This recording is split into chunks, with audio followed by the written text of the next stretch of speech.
Troisième partie de l'année, cellules, chromosomes et gènes. Après avoir étudié le poumon puis le cœur, ici on va se concentrer sur les mécanismes qui permettent à la cellule d'exprimer son programme génétique et qui lui permettent de se multiplier. Et on commence avec le chapitre 8, le chromosome au cours du cycle cellulaire.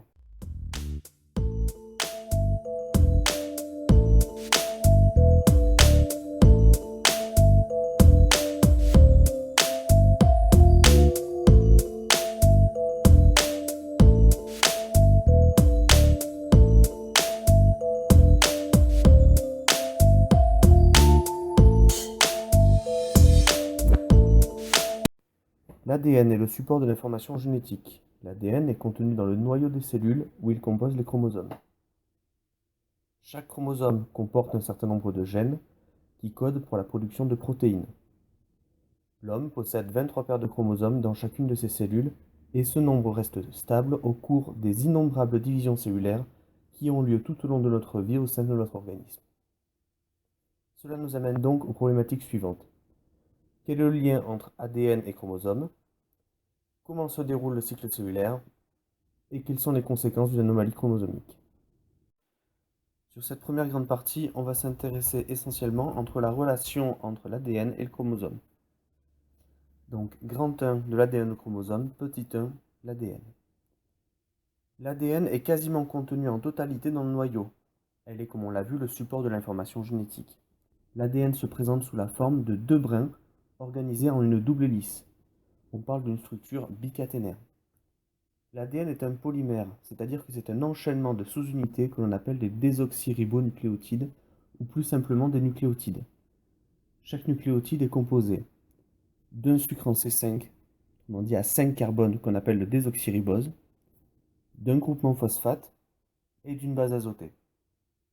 On distingue 4 bases azotées dans l'ADN, l'adénine, la thymine, la guanine et la cytosine. Les bases azotées des deux brins d'ADN s'associent 2 à 2 par des liaisons hydrogènes. On retrouvera toujours une adénine en face d'une thymine et une guanine en face d'une cytosine. On parle de complémentarité des bases. Petit 2, le nucléosome. L'ADN, sous forme libre, est chargé négativement. Elle ne va donc pas exister sous forme libre dans le noyau. Elle va être fixée à des protéines qui sont chargées positivement, les histones. ADN et histones vont former des structures qu'on va appeler des nucléosomes. Ils sont composés de 8 histones et d'ADN. Chaque nucléosome est long de 11 nanomètres et large de 6 nanomètres. L'ADN va s'enrouler autour des histones sur une distance d'environ 146 paires de bases. Le nucléosome a pour principale fonction de permettre à l'ADN de se compacter, de s'enrouler sur elle-même. L'enchaînement des nucléosomes autour desquels s'enroule l'ADN ressemble à un collier de perles. Cet arrangement subit une étape de compaction pour former une structure qu'on appelle le solénoïde. Le solénoïde va avoir un aspect de tube, de cylindre de 30 nanomètres de diamètre. Petit 3, la chromatine. La chromatine va être formée par un enroulement supplémentaire du solénoïde. La chromatine est le composant de base du chromosome et elle va être plus ou moins condensée en fonction de la localisation sur le chromosome ou en fonction du type de cellule. Petit 4, le chromosome. Un chromosome est un élément microscopique constitué de chromatine. Dans les cellules eucaryotes, les chromosomes se trouvent au sein du noyau. Les chromosomes prennent soit la forme d'une structure diffuse lors de l'interphase, ils ne sont alors pas vraiment visibles, soit la forme d'un bâtonnet pendant la division cellulaire. Alors il est à noter que la division cellulaire, c'est un temps très court par rapport à la durée de vie totale d'une cellule, mais c'est cependant sous cette forme de bâtonnet condensé, qu'on va généralement représenter les chromosomes. Les chromosomes portent l'information génétique, ils contiennent les gènes. Un gène donné est toujours situé au même endroit sur un même chromosome. Cet endroit, ce lieu où est situé le gène, est appelé un locus. Chez l'homme, les chromosomes sont regroupés par paires de chromosomes homologues. Deux chromosomes homologues portent les mêmes gènes, mais ne vont pas forcément porter les mêmes allèles.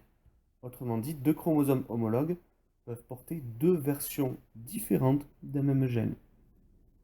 Par exemple, un des deux chromosomes de la paire 9 peut porter l'allèle A du groupe sanguin, et l'autre chromosome de la paire 9 peut porter l'allèle B du groupe sanguin. Le chromosome comporte toujours un bras court et un bras long qui sont reliés l'un à l'autre par des centromères. Les extrémités de chaque bras sont appelées des télomères. Le chromosome est généralement représenté sous forme condensée avec deux chromatides. Grand 2, le cycle cellulaire. Petit 1, le déroulement du cycle cellulaire. Les étapes du cycle cellulaire ont été définies par rapport aux événements majeurs qui se déroulent au cours de la vie d'une cellule. Ces deux éléments majeurs étant la synthèse d'ADN et la division de la cellule. On va distinguer deux grandes phases dans le cycle cellulaire. L'interphase, qui prend la quasi-totalité du temps de la vie de la cellule, et la division cellulaire. Cependant, l'interphase peut être séparée en trois étapes. On va donc considérer que le cycle cellulaire comporte, en tout, 4 phases.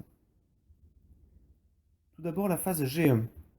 C'est lors de cette phase que les cellules vont se préparer à la phase suivante. Pendant cette phase, on observe une forte production de protéines, notamment d'enzymes, qui vont permettre la synthèse d'ADN. La deuxième phase, ça va être la phase S. Elle est dédiée à assurer la transmission de l'information génétique aux générations de cellules suivantes. Elle va être marquée par la réplication de l'ADN. Au cours de cette étape, la quantité d'ADN de la cellule double. C'est lors de cette étape que les chromosomes vont passer de l'état de chromosome simple à l'état de chromosome double. Troisième étape, ça va être la phase G2. La phase G2, elle a pour but de préparer la phase suivante qui est la phase M.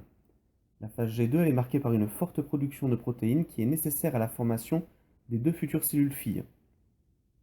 Et la dernière étape, c'est la phase M, qui est appelée mitose ou encore division cellulaire, qui est dédiée à assurer la transmission de l'information génétique.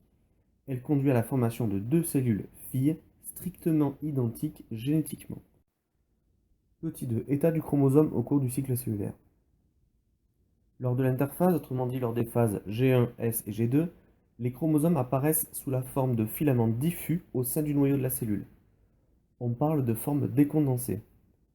Lors de la phase G1, les chromosomes ne sont formés que d'une chromatide. On parle de chromosomes simples décondensés. Lors de la phase S, comme on l'a vu précédemment, il va y avoir duplication du matériel génétique. Lors de cette étape, de l'ADN est synthétisé. À la fin de cette étape, on passe à la phase G2.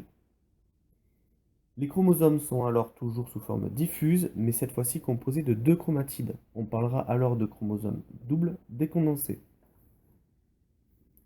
Lors de la phase M, les chromosomes doubles vont se condenser et vont apparaître sous la forme avec laquelle on les représente le plus souvent, la forme de double bâtonnet condensé. Lors de la mitose, les chromatides de chaque chromosome se séparent et migrent chacune dans une des cellules filles. 33. Le karyotype. Petit 1. Définition, réalisation. On prélève sur un individu un certain nombre de cellules qui vont être mises en culture pendant un certain temps. Au bout d'un certain temps, un produit est appliqué pour bloquer la division des cellules. Ces cellules seront ensuite éclatées dans une solution. Cette solution sera ensuite colorée. On prend pour finir une photo de la préparation et on classe les chromosomes par chromosomes homologues. On dit on les classe par paire. Ce classement est appelé karyotype. Le karyotype humain comprend 23 paires de chromosomes. Il est important de préciser que le karyotype renseigne sur le nombre de chromosomes, mais ne renseigne en rien sur l'information génétique portée par ces chromosomes. On a donc dit que chez l'homme, on distingue 23 paires de chromosomes qui seront numérotées de 1 à 23. Les paires numérotées de 1 à 22 seront dites des paires d'autosomes, et la 23e paire est une paire de gonosomes. Gonosome peut être aussi appelé chromosome sexuel. Ce sont ces gonosomes qui déterminent le sexe d'un individu. Autosome signifiera chromosome non sexuel. Ainsi, le génotype normal d'une femme comportera 22 paires d'autosomes et une paire de chromosomes X, alors que celui d'un homme comportera 22 paires d'autosomes, un chromosome X et un chromosome Y. La formule chromosomique pour une femme normale sera donc 46,XX et pour un homme normal 46,YY. XY. Pour une paire de chromosomes homologues chez un individu, un chromosome provient de la mère et un chromosome provient du père. Petit 2. Les anomalies chromosomiques. Petit a. Les anomalies de nombre de chromosomes.